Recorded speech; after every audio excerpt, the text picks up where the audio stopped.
Squiddy. We're all ready to be dazzled. Wait, Squiddy, I've got to explain. Explain what? That you, Squidward Tentacles, voted most likely to suck. Stereotypes. Those aren't great, I guess, but when applied to Dead by Daylight, they can actually be kind of funny because remember, Dead by Daylight is a silly video game that means nothing in the long run and in the grand scheme of things. Hello everybody, I'm DasFood, and today I'm going to be breaking one of the internet's rules by proudly and loudly tossing out stereotypes. I can't wait for this to be the one that finally takes me down because frankly, I deserve it. So, without padding the script, without wasting any of your time, let's get right into it and start with some stereotypes for every survivor in Dead by Daylight. If you enjoy it, please do hit the like button. It would just be really nice because I am the stereotype of the YouTuber who asks you to like and subscribe. How about that? Starting off, I want to go with the classics and begin with the original survivors, specifically Dwight, Meg, and Jake. If you play these characters, you are either a god tier gamer or a complete scrub. Maybe you have 10 hours in the game, maybe you have 10,000 hours. Maybe you only play casually every now and then with your buds. Maybe you don't have buds to speak of because you're so obsessed with winning that you forgot that the purpose of video games is to have fun. Maybe you're a meme, maybe you're mean. You are Schrodinger's survivor and we won't know which camp you fall into until you load into the game. The same goes for Claudette, but Claudes also have a real habit of being the team mom. Expect lots of heals and friendly butt dances from Claudette mains. They seem to enjoy running perks like Botany Knowledge, Empathic Connection, Circle of Healing, and anything else that's going to keep their teammates alive. While she may be the OG, Claudette isn't the only field medic in the fog. Rebecca Chambers is another clear-cut case of a heals-first type of player, but with one major difference from Claudette.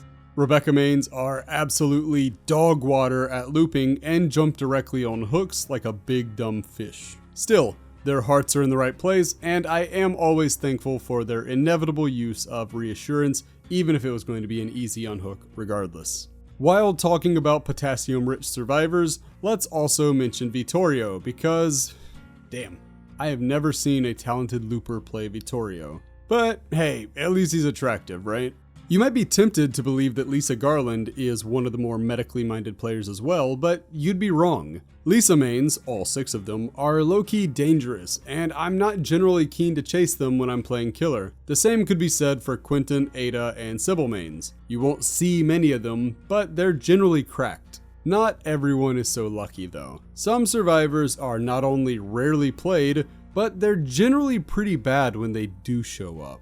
Consider Jonah, Jeff, Felix, Chris, Carlos, James, and Yunjin to be part of this group. Meaning, if you're the killer, boom, there's your weak link. You found them.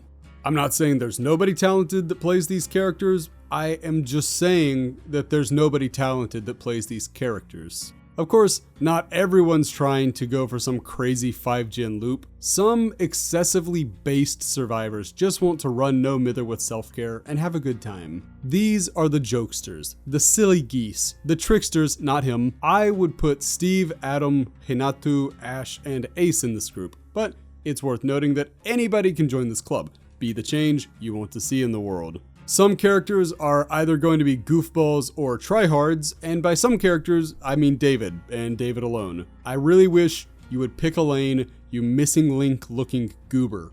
Love you. I put it off long enough, so let's go and get this one out of the way. Some characters just give off bad vibes. You may play these characters and be an absolute sweetheart, but don't fool yourself. These characters make killers sweat bullets and let their teammates know the game is either going to be very, very easy or very not. A larger group, I would toss Nia, Lori, Jane, Elodie, Zarina, and Michaela in here. I'm also tossing Nancy in here with her own title of Super Demon. You may be surprised I didn't put Fung, Kate, Yui, or Talita in the group, but while they may very well be toxic, they're also just as likely, and I do mean 50-50, just as likely to be playing the game just because they think that character's cosmetics are cute. Like I said, it's 50-50. Unless it's Scarecrow Kate, who for whatever reason will always be an absolute menace to society and she must be destroyed. Not everyone's a menace though. In fact, some characters load into the lobby and may as well wear the S on their chest because they're about to make some superhero plays. These are the altruism-obsessed survivors that will go into battle with a basement Bubba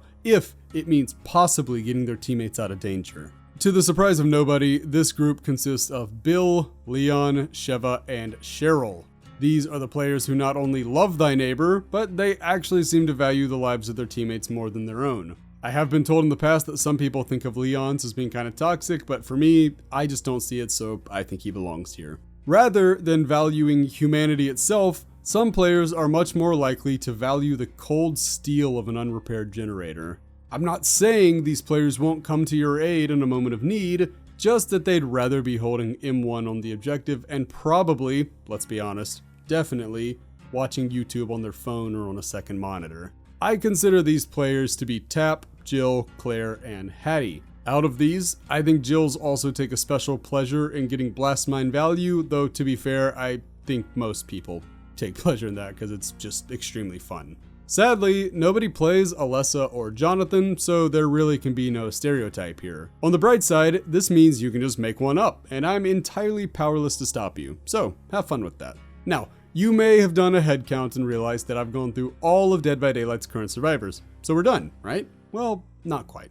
For the last group, I'd like to point out the friends who don't yet know they're in the fog, and we don't know their names per se, but they'll be here soon, and I can't wait to see what they're like. If I had to give these friends hypothetical names, I would say, I don't know, Tommy Jarvis, Ellen Ripley, the kids from It, the night shift worker from FNAF, Helen Lyle, Brenda Meeks, Dutch Schaefer, Sarah Connor, Wendy Torrance, and loads of original unknowable characters. Which, as I think of it, that last one is a pretty bad name. I can't wait until these legends join the game, and I hope they like it once they're there.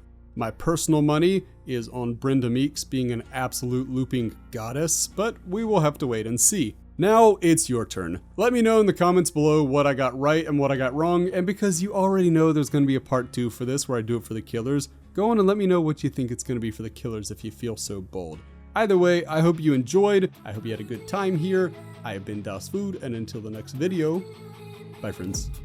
I've been dreaming on in my head like I've seen it. A life worth living is a life with meaning. I'll do what I love till my heart stops beating. I'm feeding this demon.